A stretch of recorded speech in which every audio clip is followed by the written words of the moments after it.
Narito ang step-by-step guide kung paano makakaiwas sa phishing scam sa DIY Do-It-Yourself.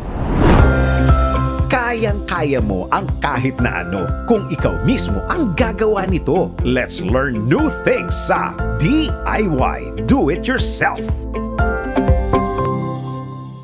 Sa gulo ng digital world, hindi mo na malaman kung ano ang totoo sa peke. May mga pagkakataon na akala mo nasa tamang website ka, pero hindi mo alam na isa ka na palang biktima. Kaya narito ang mga dapat mong gawin kung sakaling makaranas ng phishing attack. Step 1. Tanggalin agad ang internet connection. Ito ay makakatulong para hindi agad kumalat ang malware sa iba't ibang device sa iyong network. Maaari rin itong mapigilan ng sino mang magtatangka na mag-access sa iyong device.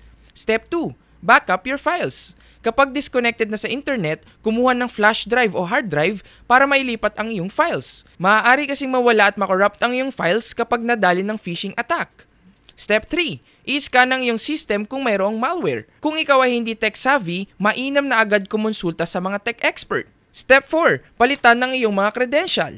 Ang mga malware ay maaaring makuha ang iyong mga personal at pribadong impormasyon katulad na lamang ng iyong passwords, card numbers at iyong social media accounts. Step 5. Kapag nabiktima ng phishing attack, agad itong ipaalam sa mga kinauukulan. Gets mo ba?